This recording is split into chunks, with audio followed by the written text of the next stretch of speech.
ایک سوال ہے کہ عشق کی ابتدا بھی تم، حسن کی انتہا بھی تم، رہنے دو راز کھل گیا، بندے بھی تم خدا بھی تم۔ یہ شعر ہے بیدم وارسی صاحب کا۔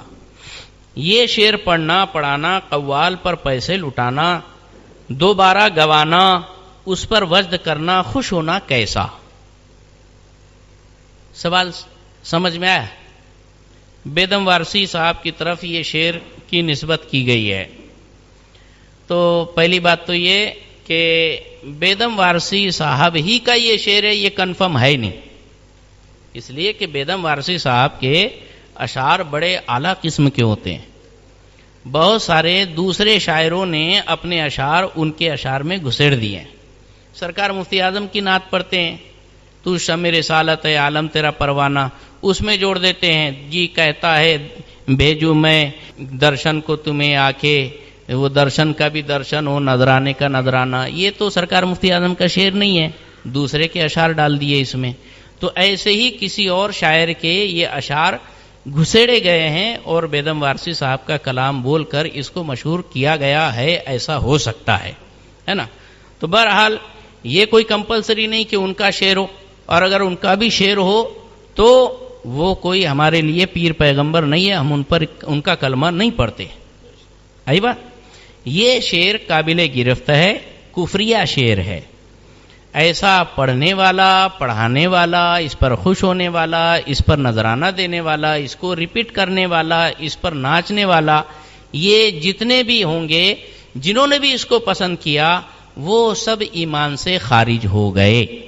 اب ان کے لیے حکم کیا ہوا کہ وہ کلمہ پڑھے، پہلے تو توبہ کرے کہ یہ جو شعر سنا، پڑھا، اچھا کہا، اس کو میں اس سے برات کا اظہار کرتا ہوں، اللہ کی بارگاہ میں توبہ کرتا ہوں، اللہ میری توبہ قبول فرمائے۔ ہاں کہ حضور بندے ہیں اور اللہ خدا ہے، اور حضور خدا نہیں اور خدا مصطفیٰ نہیں، یہ کہے اور پھر کلمہ پڑھے لا الہ الا اللہ محمد الرسول اللہ صلی اللہ تعالی علیہ وسلم۔ پھر شادی والا ہے تو نیا نکاح دہرائے، اسی بیوی سے نئے مہر کے ساتھ نکاح نیا پڑھائے۔ مرید ہے تو پھر پیر سے نئے طور پر مرید بنے۔ تجدید نکاح، تجدید بیعت اور تجدید ایمان، یہ تینوں چیز لازم آتی ہے، اور اعلانیہ توبہ بھی لازم آتی ہے۔ تو یہ چار چیزیں کرنا پڑیں گی۔ سب سے پہلے اعلانیہ توبہ، جلدی سے توبہ کرو، عجلوا بالتوبۃ قبل الموت وعجلوا بالصلاۃ قبل الفوت، مرنے سے پہلے توبہ میں جلدی کرو، یہ حضور کا فرمان ہے، اور قضا ہونے سے پہلے نماز کو ادا کرنے میں جلدی کرو۔ اچھا، یہ شعر بندے بھی تم خدا بھی تم کا یہ مطلب لیا جائے کہ حضور نور خدا سے ہی بنے ہیں، اور اللہ تو نور ہے، اور مصطفیٰ بھی نور ہے نا۔ اللہ نور السماوات والارض، اللہ آسمان و زمین کا نور ہے، اللہ نور ہے۔ اور حضور کو فرمایا گیا قد جاءکم من اللہ نور، اللہ کی طرف سے تمہارے پاس نور یعنی مصطفیٰ آئے۔ تو اللہ بھی نور، مصطفیٰ بھی نور، قرآن پاک میں یہ کہا گیا۔ پھر حدیث پاک ہے اول ما خلق اللہ نوری، حضور نے فرمایا کہ سب سے پہلے اللہ نے میرے نور کو پیدا کیا۔ وَأَنَا مِن نُورِ اللَّهِ، میں اللہ کے نور سے بنا ہوا ہوں۔ وَكُلُّ خَلَائِقٍ مِّن نُورِ، اور ساری مخلوق میرے نور سے بنی ہوئی ہے۔ تو پھر اس حساب سے جب اللہ بھی نور ہے، مصطفیٰ بھی نور ہے، تو اللہ کو مصطفیٰ، مصطفیٰ کو اللہ کیوں نہیں کہہ سکتے؟ ایسا ایک سوال کسی نے کیا ہے۔ اس حساب سے اگر یہ کہہ دیا کہ بندے بھی تم خدا بھی تم، تو اس میں غلط کیا ہوا؟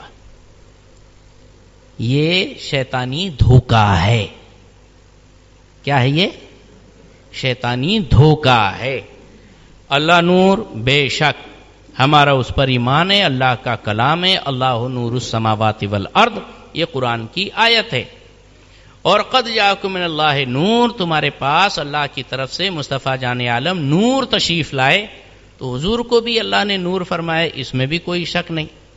وہ حدیث پاک کا مفہوم لے کر یہ کہنا کہ بندے بھی تم خدا بھی تم، سراسر یہ شیطانی دھوکہ کیسے ہے؟ کہ حضور نے تو یہ فرمایا کہ اللہ نے سب سے پہلے میرے نور کو اپنے نور سے بنایا. یہ کہہ دینے سے ہی پتا چلا کہ کس نے بنایا؟ اللہ نے. تو بنانے والا، پیدا کرنے والا کون ہوتا ہے؟ خالق. کس کو بنایا؟ حضور کے نور کو. تو پتا چلا نور مصطفیٰ کیا ہوا؟ مخلوق. تو خالق اللہ ہوتا ہے، مخلوق بندہ ہوتا ہے. مخلوق خالق کبھی نہیں بن سکتا.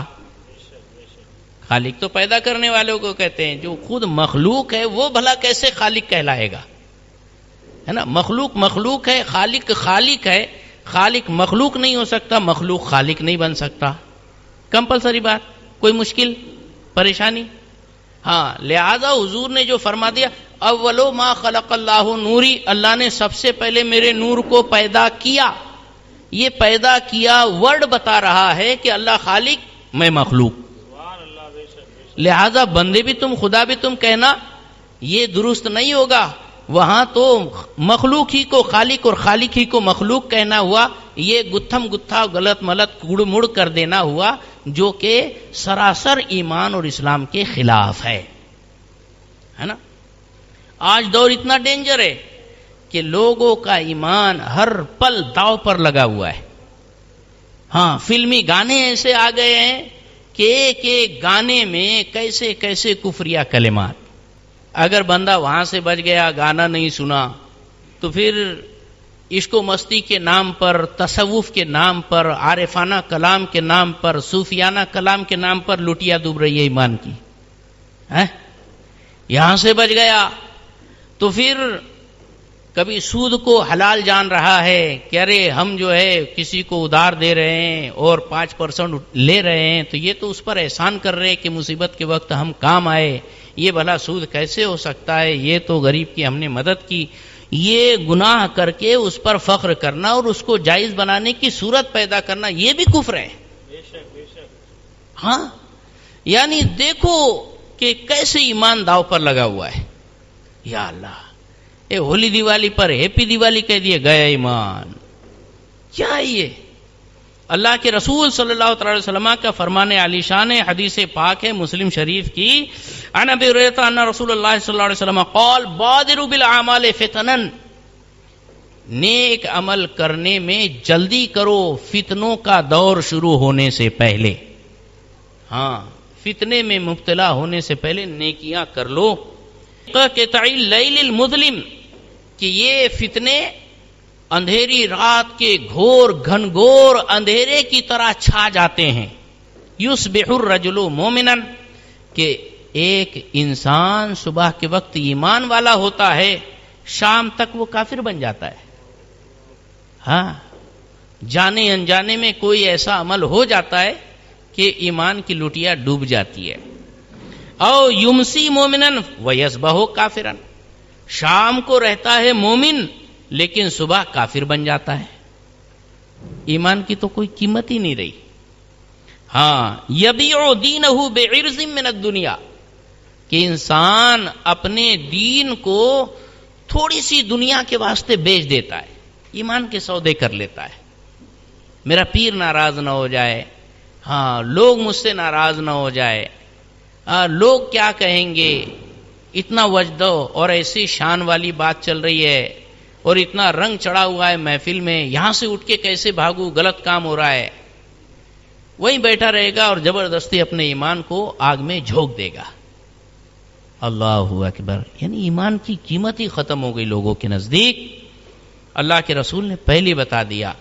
تو اس لیے جلدی کرنا ہے، ہمیں نیکیوں کی طرف، توبہ کی طرف راغب ہونا ہے، اور ایسی جہاں کہیں خرافات نظر آئے اس سے دور رہنا ہے. بہرحال تو یہ جو کہا گیا کہ اللہ بھی نور، حضور بھی نور، لہذا بندے بھی تم، خدا بھی تم کہنا یہ مناسب کیسے نہیں؟ تو ایسے، کیونکہ اللہ نور ہے لیکن وہ خالق ہے، اور مصطفیٰ نور ہے مگر مخلوق ہے. خالق اور مخلوق میں زمین آسمان کا فرق ہے. اچھا، آگے کہتے ہیں کہ صاحب ایک اور ہیل حجت نکالی گئی. علامہ ابن عربی علیہ الرحمہ کا نظریہ وحدت الوجود بھی اس کی تائید کرتا ہے. کچھ بات سمجھے؟ ابن عربی جانتے ہیں آپ، سنا ہے، ارطغرل غازی کے پیر و مرشد. ہاں اب تو سب کو یاد آ گیا ہوگا. بہت زبردست بزرگ گزرے ہیں. ان کے والد بزرگوار کو اولاد نہیں ہوتی تھی. حضور غوث پاک کی بارگاہ میں محمد عربی، محمد نام ہے حضرت ابن عربی کے والد کا، وہ غوث پاک کی بارگاہ میں پہنچے لیکن عرض کرنے کی ہمت نہیں کر پائے. حضور غوث پاک نے فرمایا کہ تم ہمارے پاس آ رہے ہو لیکن ایک مقصد سے آ رہے ہو، ابھی تک عرض نہیں کیا، آج آپ کی اہلیہ کو ساتھ لائے ہو. کہا حضور جب آپ جانتے ہیں تو عطا بھی کر دیجئے، ہے نا. تو غوث پاک نے مراقبہ فرمایا، نظریں جھکائی اور پھر فرماتے ہیں کہ تمہارے قسمت میں تو اولاد ہے نہیں. تو کہا حضور اگر قسمت میں اولاد ہوتی تو آپ کے پاس آنے کی ضرورت ہی کائے کی رہتی، ایسی ہو جاتی نا. آیا ہوں مطلب قسمت میں نہیں ہے تو آپ دیجئے. تو غوث پاک نے فرمایا چلو اٹھو، کھڑے ہو جاؤ. اور سرکار غوث اعظم بھی کھڑے ہوئے اور پیٹھ سے پیٹھ ملا دی. فرمایا میری ایک اولاد بچی تھی میری پشت میں، ایک لڑکا میرا باقی تھا، وہ میں نے تمہارے اندر منتقل ٹرانسفر کر دیا. اب تمہارے یہاں جو بچہ پیدا ہوگا اس کا نام محی الدین رکھنا. تو وہ بچہ جو پیدا ہوا حضرت محی الدین ابن عربی رحمت اللہ تعالی علیہ. سرکار غوث پاک نے فرمایا کہ یہ عرفان کے دریا بہائے گا. تو انہوں نے ایک نظریہ پیش کیا تھا وحدت الوجود کا. اعلی حضرت نے اس کی تشریح فرمائی ہے. وحدت الوجود کا مطلب کہ اللہ تعالیٰ بھی موجود ہے اور ہم بھی موجود ہے. تو ہمارے موجود ہونے میں اور خدا کے موجود ہونے میں کیا فرق ہے؟ کہ اللہ خود بخود ہے، کسی کے بنانے سے نہیں ہے، اور ہم جو موجود ہے یہ اللہ کے بنانے سے ہے. ایک دم آسان ہے نا. تو اعلی حضرت فرماتے ہیں کہ صحیح معنوں میں وجود حقیقی اللہ کا ہے، وہی ایک اکیلا وجود حقیقی ہے. اس لیے وحدت الوجود کہ یہ ایک ہی موجود ہے حقیقت میں. باقی جتنی چیزیں موجود ہیں، میں آپ یہ وہ مائی کرسی کتاب یہ سب موجود تو ہے، لیکن اللہ کا وجود ذاتی ہے اور ہمارا وجود اعتباری ہے، ذلی ہے نا. مثال کے طور پر یعنی ہمارا کوئی وجود ہی نہیں ہے حقیقت میں دیکھا جائے تو. اللہ کے بنانے سے ہمارا وجود ہوا، ورنہ اللہ نہ بناتا تو ہمارا وجود ہی نہیں رہتا. اتنی تو بات آسان ہے نا. جیسے وحدت الوجود کا مطلب ایک اللہ موجود ہے، باقی کوئی موجود نہیں. مطلب یہ ہے کہ صاحب آپ بھی سنتے ہو، اللہ بھی سمیع ہے، سننے والا ہے، لیکن خدا کے سننے اور ہمارے سننے میں کیا فرق ہے؟ خدا کے مقابلے میں ہمارا سننا تو کوئی حیثیت ہی نہیں رکھتا ہے نا. جیسے ارے ہم انسانوں کے درمیان بول لیتے ہیں نا، میرا اور حضور تاج الشریعہ کا کیا حساب ہے علم کے معاملے میں؟ ارے سرکار تاج الشریعہ کے سامنے میں ہمارے علم کی کوئی حیثیت ہی نہیں. تاج الشریعہ کی تو اللہ کی کیا شان ہوگی، ہے نا. تو اللہ کے علم کے مقابلے میں ہمارا علم کچھ بھی نہیں. اللہ بھی حی یعنی زندہ ہے، ہم بھی حی زندہ ہے. مردہ ہے کیا؟ ہم زندہ ہے. تو ہماری زندگی اللہ کے زندہ ہونے کے سامنے کوئی حیثیت نہیں. ہمارا وجود اللہ کے سامنے کوئی حیثیت نہیں. یعنی ہم بالکل کچھ نہیں ہے، بس جو ہے وہ اللہ ہی ہے. یہ وحدت الوجود کا کنسپٹ ہے حضرت ابن عربی رحمت اللہ تعالی علیہ کا. اب اس کو آڑ بنا کے یہ کہنا کہ بس اللہ ہی ہے، مطلب اللہ ہے اور مصطفیٰ بھی اللہ ہے، یہ تو غلط ہو گیا. سمجھ میں آ رہی بات؟ شیطان کہاں کوچا مار رہا ہے؟ آ رہی ہے دماغ میں بات؟ وحدت الوجود کا مطلب تو یہ تھا کہ اللہ وجود ذاتی کے ساتھ ہے اور مصطفیٰ موجود ہے، لیکن وہ اللہ کی عطا سے ہیں. تو زمین آسمان کا فرق ہو گیا. جیسے ہمارا وجود اللہ کے وجود کے سامنے کوئی حیثیت نہیں رکھتا، یعنی ہے ہی نہیں سمجھ لو، بس ویسے ہی اگر یہ کوئی کہتا ہے کہ بندے بھی تم، خدا بھی تم، بس اللہ بھی موجود، تو یعنی اللہ ہی موجود ہے، تو ہر چیز میں اللہ موجود ہے، ایسا سمجھنا غلط ہے نا. شیطان کہاں پھندے مارتا یہ توجہ دو. صوفیاء کے نام پر، عارفانہ کلام کے نام پر ایسی ایمان کی لٹیا ڈبوتے ہیں اور بدنام کرتے ہیں بزرگوں کو اور آڑ لیتے ہیں ابن عربی رحمت اللہ تعالی علیہ کی. یہ غلط ہے. آئی بات سمجھ میں؟ اور جب دور گزرا حضرت مجدد الفسانی رحمت اللہ تعالی آئے تو انہوں نے وحدت الوجود کے ساتھ وحدت الشہود والا نظریہ اور کنسپٹ ظاہر فرمایا. وحدت الشہود کا مطلب کہ جو بھی چیز ہمیں نظر آ رہی ہے وہ سب گواہی دے رہی ہے کہ اللہ ایک ہے. فی کل شیء لہ آیۃ تدل علی انہ واحد. ہاں، فی کل شیء، ہر چیز کے اندر نشانی ہے کہ اللہ ایک ہے. سورج کو دیکھنے کے بعد پتہ چلتا اتنا زبردست سورج، لیکن کسی کے اشارے پر ایسا بندھا ہوا ہے کہ وہ ایک بال کی نوک کے برابر ادھر سے ادھر ہل نہیں سکتا.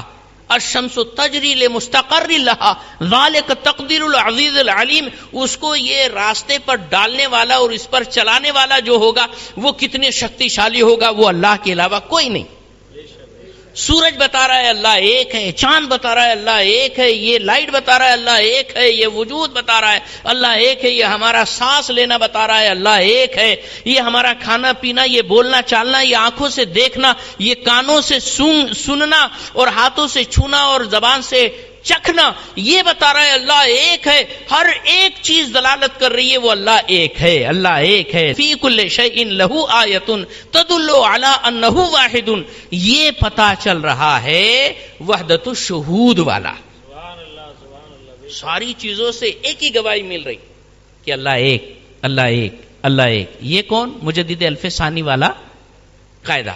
اب اس کو شیطان کیسا پھیر رہا ہے کہ نہ حضور بھی بتا رہے ہیں کہ اللہ ایک ہے اور اللہ بھی ایک ہے. پتہ چلا حضور بھی ایک ہوئے، اللہ بھی حضور ہو گیا، حضور اللہ ہو گئے. معاذ اللہ، بندے بھی تم، خدا بھی تم. غلط بات. مارے گھٹنا پھوٹے سر. شیطان کے ایسے پھندے ہوتے ہیں. اسی لیے کہتے ہیں کہ پانی پیو چھان کے، پیر کرو جان کے. بڑی بڑی خانقاہوں میں علماء و مفتیان کرام کی موجودگی میں یہ شعر پڑھا جاتا ہے. کسی نے کوئی اعتراض نہیں کیا. ارے پڑھا جاتا نہیں پڑھا جاتا، کیا گواہی، کیا صفائی. اگر پڑھا بھی گیا اور کسی نے کوئی اعتراض نہیں کیا تو کیا برحق ہونے کی دلیل ہو گئی؟ غلط ہے نا. 10 کے بیچ میں بولنے کے لیے بھی جگرا چاہیے، جگرا. تو بیچارہ ایک مولانا کو لا کے بٹھا دیے تو کیا وہ 10 کے بیچ میں بولیں گے بھائیو یہ غلط ہے، تو وہ سارے لوگ تو کچل کے رکھ دیں گے اس کا، اسی وقت کیا بنا دیں گے؟ ٹھیسا. تو ایسا ہوتا ہے. بہرحال تو کسی کے اعتراض نہ کرنے سے کوئی غلط سچ نہیں ہو سکتا. کہ صحیح معنوں میں سچے ایمان کی اگر قیمت کسی کو پتہ چل جائے، جیسے سورہ بروج کے اندر ان لوگوں نے ایمان کی خاطر آگ میں کودنا گوارا کر لیا لیکن ایمان کا سودا نہیں کیا. صحیح معنوں میں اگر ایمان کی اگر قیمت پتہ چل جائے تو ساری خرافاتیں ختم ہو جائیں. اگر یہ شعر سن کر خوشی کا اظہار کر ہی لیا تو اب کیا کرنا چاہیے؟ تو وہی پہلے بتا دیا کہ سب سے پہلے تو توبہ کرنا چاہیے کہ یا اللہ میں توبہ کرتا ہوں، جو کچھ بھی یہ خرافات میں نے سن لی اور اس پر خوش ہو گیا، نہ سمجھی نادانی میں ہو گیا یا سمجھ بوجھ کر میں نے خرافات کر دی شیطان کے داؤ میں اور پھندے میں آ کر، یا اللہ مجھے معاف کر دے، میں تیرے محبوب کے صدقے میں سچی توبہ کرتا ہوں، میری توبہ قبول فرما لے. یہ بولنا پڑے گا. پھر اس کے بعد کہنا پڑے گا لا الہ الا اللہ محمد الرسول اللہ صلی اللہ علیہ وسلم. یہ بھی کہنا پڑے گا اللہ اللہ ہے، حضور حضور ہے، حضور اللہ نہیں، اللہ حضور نہیں، ہے نا. پھر اس کے بعد کیا کرنا پڑے گا؟ یہ تو تجدید ایمان ہو گیا. اب تجدید نکاح. تجدید نکاح کا کیا طریقہ ہوگا کہ بھئی کوئی 2 بالغ عاقل مسلمان مرد ہو یا ایک مرد اور 2 عورتوں کے سامنے بیوی کو بیٹھا کے کہہ دے کہ میں نے تیرے سے 2500 مہر پر شادی کرا، تجھے قبول ہے کیا؟ عورت نے بول دی ہاؤ. ہو گیا نکاح. کتنا آسان ہے. ایجاب و قبول 2 گواہ. خطبہ نہیں پڑھ رہا چلے گا. آئی بات. ضروری نہیں کہ امام صاحب کو لاؤ، قاضی صاحب کو لاؤ، ان کا نذرانہ الگ سے دو، پھر ایجاب و قبول کرو، گلی والوں کو بتاؤ. اتنا کرنے کی ضرورت نہیں ہے. بڑا بیٹا ہے 15 سال کا، چلیں گا، گواہ بن سکتا. بھائی ہے گواہ بن سکتا. باپ ہے گواہ بن سکتا ہے نا. بھتیجا ہے، بھانجا ہے، 2 آدمی لا کے بٹھا دو اور اس کے سامنے بیوی کو بٹھا کے بول دو کہ ہاں بھائی میں نے تیرے سے 2500 مہر پر نکاح کرا، تجھے قبول کیا؟ تو اس نے بولی ہاؤ، ہو گیا نکاح. کتنا آسان. یہ ہے تجدید نکاح کا طریقہ. تو 2 باتیں ہو گئی. تجدید ایمان بھی ہو گئی، تجدید نکاح بھی ہو گیا. سب سے پہلے توبہ ہوئی، پھر تجدید ایمان، پھر تجدید نکاح. 3 چیزیں ہو گئی. اب تجدید بیعت، نئے سرے سے مرید بننا پڑے گا. تو اب مرید بننے کے لیے پیر بھی بعمل ہونا چاہیے. اعلی حضرت نے فرمایا سب سے پہلے سنی صحیح العقیدہ مانگتا ہے نا. بد عقیدہ پیر تو چلیں گا ہی نہیں، پہلی شرط. دوسرا ایسا پیر ہو، اتنا علم رکھتا ہو کہ اپنی ضرورت کے مسائل کتابوں سے خود ڈھونڈ کر نکالے. اور تیسرا یہ ہے کہ پابند شرع ہو، اعلانیہ طور پر فسق و فجور اور گناہ نہ کرتا ہو. چلم نہیں پی رہا، گانجا نہیں کھا رہا، اعلانیہ گناہ نہیں کر رہا ہے نا. عورتوں سے ہاتھ نہیں ملا رہا ہے نا. اور عورتوں سے پیر نہیں دبا رہا ہے، 10 انگوٹھیاں نہیں پہن رہا ہے. یہ ساری باتیں. سٹوں کے نمبر نہیں بتا رہا ہے. یہ ہونا چاہیے پرہیزگار پیر ہو. اعلی حضرت نے فرمایا کتنی شرطیں ہو گئی پیر کے لیے. ایک تو عقیدہ اس کا صحیح ہونا چاہیے، اتنا علم ہونا چاہیے کہ ضرورت کے مسائل خود سے نکال سکے. اور تیسرا ایسا پرہیزگار کہ اعلانیہ فسق و فجور نہ کرتا ہو. اور چوتھا یہ کہ اس کا سلسلہ ہے نا، سلسلے طریقت حضور تک متصل ہو، کہیں کٹا ہوا نہ ہو. ہاں باقاعدہ ایسا نہیں کہ اپنے منہ بن گیا میں تو فلاں کا خلیفہ ہو گیا، غوث پاک کا خلیفہ بن گیا. ارے ایسا نہیں چلتا رے بابا، ہے نا. صحیح معنی میں پیر صاحب نے تم کو خلافت دی ہونی چاہیے، تب واقعی خلیفہ بنے گا. تو ایسی خلافت باقاعدہ حضور تک چلی آ رہی ہو، یہ سلسلہ ہو، تب یہ 4 شرطیں جس کے اندر جامع ہوں گی تو ایسے جامع شرائط پیر سے ہی مرید بنا جا سکتا ہے. تو اب یہ جو آخری سوال تھا کہ یہ شعر سن کر خوشی کا اظہار کر ہی لیا تو اب کیا کرنا چاہیے اور کس طرح کرنا چاہیے، یہ سب بتا دیا گیا. تو اللہ تبارک و تعالی ایسے معاملات سے ہم سب کو بچائے، ہمارے ایمان و عقائد کی حفاظت فرمائے. اگر کسی سے ایسا ہو گیا ہے تو اللہ کو منہ دکھانا ہے، کوئی ہماری قبر میں نہیں آنے والا ہے نا. مجھے بھی کوئی واہ واہی کی ضرورت نہیں ہے نا. یہ صرف اللہ رسول کی رضا کے لیے جو بات صحیح تھی بتا دی گئی، اور اللہ نے یہی ذمہ داری دی ہے وما علینا الا البلاغ، ہم پر سچی بات پہنچا دینا یہ ذمہ داری ہے ہماری. باقی مانو تو تمہاری جنت، نہیں مانو تو پھر جہنمی جہنم ہے. اللہ تبارک و تعالی ہمیں اپنے فرما بردار بندوں میں شمار فرمائے اور نیکیوں کی توفیق عطا فرمائے. گناہوں پر ڈٹنے نہ دے بلکہ جلدی سے رجوع کرتے ہوئے خدا کو راضی کر لو، مصطفیٰ کو راضی کر لو، ایمان کو بچا لو. تاکہ اور ظاہر بات میں جو سب سے پہلے کوئی نیکی کا آغاز کرتا ہے نا، اللہ تعالیٰ اس سے بہت خوش ہوتا ہے. بندہ جب کوئی توبہ کرتا ہے اللہ اتنا خوش ہوتا ہے کہ اس کے سارے گناہ کو نیکی میں بدل دیتا. گناہ معاف کر دیا یہی بہت بڑی بات ہے. لیکن وہ اللہ کی شان یہ کہ اولئک یبدل اللہ سیئاتہم حسنات، ان کے گناہ کو بھی اللہ نیکی میں تبدیل کر دے گا سچی توبہ کرنے والوں. اور جو شروعات میں توبہ کرتا ہے اللہ تعالیٰ کی شان تو یہ ہے، حضور نے فرمایا کہ من سنّا سنتن حسنتن فلہ اجرہ واجر من عمل بہ او کما قال صلی اللہ علیہ وسلم، جو کوئی اچھا طریقہ شروع کرتا ہے، اچھی بات سب سے پہلے کرتا ہے، اللہ تعالیٰ اس کا ثواب اس کو تو دیتا ہی ہے، بعد میں جتنے بھی وہ نیک کام کریں گے سب کا ثواب بھی اس کے کھاتے میں دیتا جائے گا۔ لہذا اللہ کے رسول نے یہی فرمایا، عجلوا بالتوبۃ قبل الموت، توبہ کرنے میں جلدی کرو مرنے سے پہلے، وعجلوا بالصلاۃ قبل الفوت، اور نماز کو ادا کرنے میں جلدی کرو قضا ہونے سے پہلے۔ اس لیے جاگنا ہے، جاگ لے، افلاک کے سائے تلے حشر تک سوتا رہے گا، خاک کے سائے تلے۔ اللہ ہماری توبہ قبول فرمائے۔